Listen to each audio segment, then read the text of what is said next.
Poetic diaspora, यो नाम चाहिँ किन यसरी जुडाउनु भयो? Thank you everyone. हजुरहरूको प्रेजेन्सले मलाई धेरै नै एन्करेज गरेको छ। म पनि अलिकति भन्नुपर्दा म पनि अलिकति बेटर चाहिँ इङ्ग्लिस नै प्रिफर गर्छु, तर मेरो बाइलिङ्गुअलमा बोल्छु। के भयो भने 2015 to 2015देखि 2017मा चाहिँ 2 वर्षको ग्यापमा मैले मेरो प्यारेन्ट्सलाई लुज गरेँ।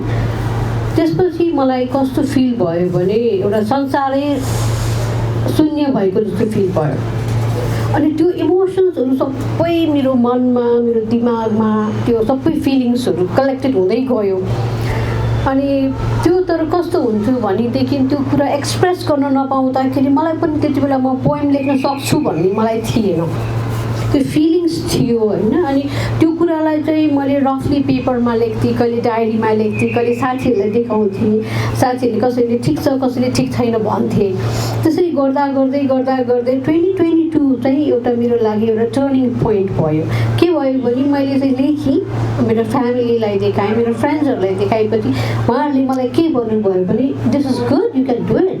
त्यो एउटा वर्डले चाहिँ मलाई मेरो लाइफमा यस्तो ट्रान्सफर्मेसन ल्यायो कि त्यो पोजिटिभ नोट, पोजिटिभ इन्भाइरोमेन्टले चाहिँ मेरो मनभित्र रहेको होइन पेरेन्ट्ससँग छुटिएको, अनि बिहा गरेर एउटा फिमेल चाहिँ नि पेरेन्ट्सको घर छोडेर हस्बेन्डको घरमा आउँदाखेरि कोही एउटा डिस्प्लेसमेन्ट भयो नि, त्यो डिस्प्लेसमेन्टलाई चाहिँ मैले पोएटिक जर्नीमा लिएर आएको भएर यसलाई मैले पोएटिक डायस्पोरा भनेर टाइटल दिएको हो।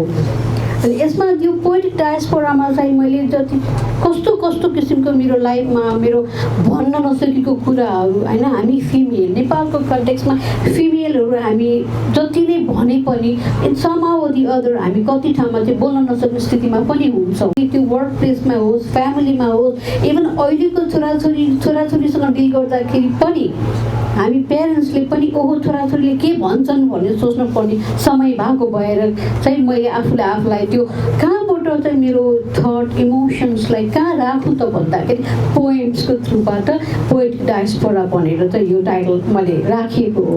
यो कविता लेखनमा बालबालिकाप्रति अथवा बालबालिकाको प्रेरणा कति प्रतिशत छ म्याडम? कस्तो भयो भने मलाई याद छ 2021मा नेल्टाको कन्फरेन्समा मेरो प्रेजेन्टेसन चाहिँ पोएट्री नै थियो। अनि त्यो टाइममा मैले त्यो प्रेजेन्टेसन प्रिपेयर गर्दाखेरि म क्लासमा गएर चाहिँ त्यो इट जस्ट ह्यापन, किनभने मैले गर्छु भनेर भनेको होइन।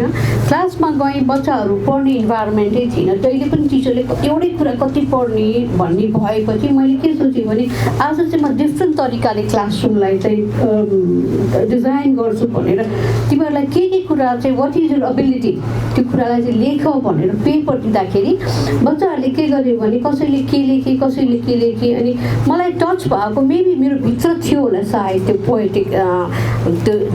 पोएटिक न्याक थियो होला सायद। त्यसले गर्दाखेरि बच्चा पोम्स लेखेपछि त्यो लेखेको कविताहरूले चाहिँ मलाई छोयो कि। अनि मैले सोचेँ ओहो मैले यसलाई चाहिँ बच्चाहरूलाई I can make my students learn अनि उनीहरूलाई रिफ्रेम गर्न पनि सक्छु भनेर त्यसरी चाहिँ मैले चाहिँ एउटा पोएटिक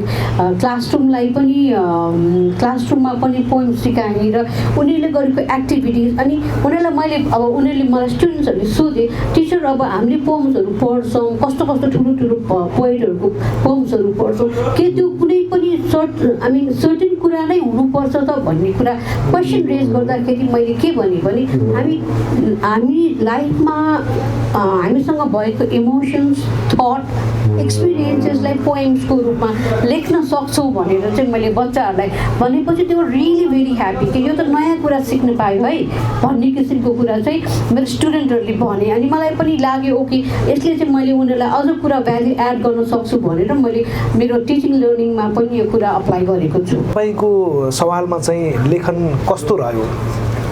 सर यो त एकदमै मलाई मन नै छोयो यो कुराले। किन के भयो भने म चाहिँ कस्तो खालको प्राणी हो भने बिहान एकदमै 3:30 4 बजी उठ्ने, मलाई त्यो बाहिरको आकाश, चराको आवाज, झरनाको आवाज, पानी खसेको एकदमै सुन्छ। म अलि इमोसनल पनि छु। अनि बेलुका चाँडै सुत्ने, त्यसले गर्दा बिहान छिट्टो उठ्ने र अनि आई युज्ड टु फिल कि म चाहिँ शिवसँग अलिक कनेक्टेड छु, स्पिरिचुअल कनेक्सन भएको भएर बिहान उठ्ने बित्तिकै त्यो भन्ने नभन्ने होइन कि त्यो स्तोत्रहरू चाहिँ मलाई आउँछ अनि आई स्टार्ट च्यान्टिङ है। अनि त्यो हुँदै परेपछि अनि अराउन्ड 4-4:30 चाहिँ म वकमा जान्छु। वकमा चाहिँ अब जुन परिवेशमा म बसेको छु त्यहाँ चाहिँ रुख बिरुवाहरू राम्रो छ, प्लान्टहरू धेरै नै भएको कारणले गर्दाखेरि त्यो घुमेर आइसकेपछि चाहिँ मलाई चाहिँ त्यो एक दिनभरि 24 घन्टामा बितेको शब्दहरू जुन चाहिँ मेरो मनमा छ नि त्यो कुराहरू अटोमेटिकली आउँछ कि हिजो यस्तो यस्तो भएको थियो, यो कुराबाट मैले यो कुरा सिकेँ, यो कुराले चाहिँ मैले मेरो लेखनमा ल्याउनुपर्छ भनेर चाहिँ त्यो कुराको कलेक्सन गर्दा गर्दै चाहिँ मेरो इमोसन्स थटलाई चाहिँ मैले त्यसरी चाहिँ व्यक्त गर्दै गएको हो सर। तपाईँले भर्खरै भन्नुभयो शिवको अलिकति बढी आस्था शिवप्रति छ र स्पिरिचुअलको कुराहरू अघि महेश पौड्यालले सरले पनि कुरा गर्नु, हाम्रो केशव सरले पनि अध्यात्म र साहित्यलाई कसरी हेर्नुहुन्छ?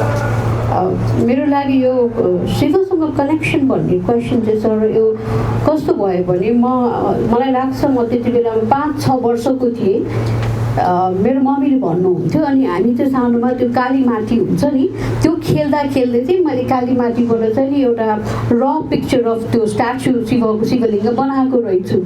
अनि मेरो आमाले चाहिँ ओहो मेरो छोरीले यस्तो गर्यो भनेर त्यो पूजा गर्ने ठाउँमा राखेको मलाई अहिले पनि याद छ। अनि त्यो एउटा कनेक्सन अनि मलाई विभिन्न तरिकाले चाहिँ शिवको त्यो मलाई चाहिने ड्रिम्सहरू पनि आउने, अनि त्यसले गर्दाखेरि म अलिकति कनेक्टेड भएँ। अनि त्यो स्पिरिचुअलिजमलाई चाहिँ मैले कसरी आफ्नो पोएममा लिएर आएँ भन्दाखेरि जब म पोएम्सहरू लेख्थेँ, मेरो थट, मेलन्कोलिक थट, ह्याप्पी थट, जति पनि टोन मेरो पोएम्समा छ त्यसमा चाहिँ मैले चाहिँ कुनै टाइममा चाहिँ शिव नै पाउँथेँ, कहिले चाहिँ मैले शिवलाई खोज्दाखेरि नपाएको त्यो एडभर्सिटी सिचुएसन्स पनि थियो र मैले लाइफमा खोजेको कुरा नपाउँदाखेरि मैले चाहिँ एउटा मेरो लागि मेन्टल हिलिङ के भन्दा spiritualism is one of the mental healing भन्ने किसिमले त्यो लिएको भएर चाहिँ आफूलाई त्यहाँ अगाडि पारेको हो सर।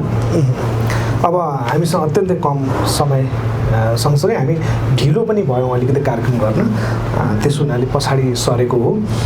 मैले अन्तिम प्रश्न गर्न चाहेँ, आजको कार्यक्रममा बोल्ने वक्ताहरूलाई तपाईँले केही भन्नुपर्छ अथवा पुस्तकमाथि अझ केही भन्न बाँकी छ र मैले सोध्न बिर्सेको कुरा पनि छ भने तपाईँले भनिदिनु सक्नुहुन्छ? एउटा कुरा चाहिँ स्ट्यानली फिश भन्ने एउटा फिलोसोफरले के भन्नुहुन्छ भने when a poet writes the poem, the poem gets lived by the reader. त्यो कुरा चाहिँ मलाई एकदम छुन्छ र म यो कुरालाई एकदम मान्छु किनभने हामी सबैजनाले पढ्ने र बुझ्ने पर्सेप्सन फरक छ बिकज वी आर इन्डिभिजुअल्स। हाम्रो सोचाइ बुझाइ फरक भएको कारणले गर्दाखेरि फरक छ। र यहाँ चाहिँ जति पनि मेरो यहाँ आउनुभएको गेस्टहरूले मेरो पोएमलाई मेरो पोएट्री डायस्पोरामा भएको विभिन्न पोएमको खण्डन गर्नुभएको छ। कतिमा त म आफूलाई के लाग्यो भने उहाँले त मेरो मन चापै छुनु भयो कि भन्ने जस्तो पनि मलाई लागेको छ है। मलाई एकदमै त्यो फिल भयो। कति कुरामा चाहिँ मलाई लाग्यो ओके सरहरूले टेक्निकल पार्टहरूको कुरा गर्नु भएको छ, यो मेरो लाइफको फर्स्ट एक्सपिरियन्स हो र यसलाई चाहिँ म सुधार्छु।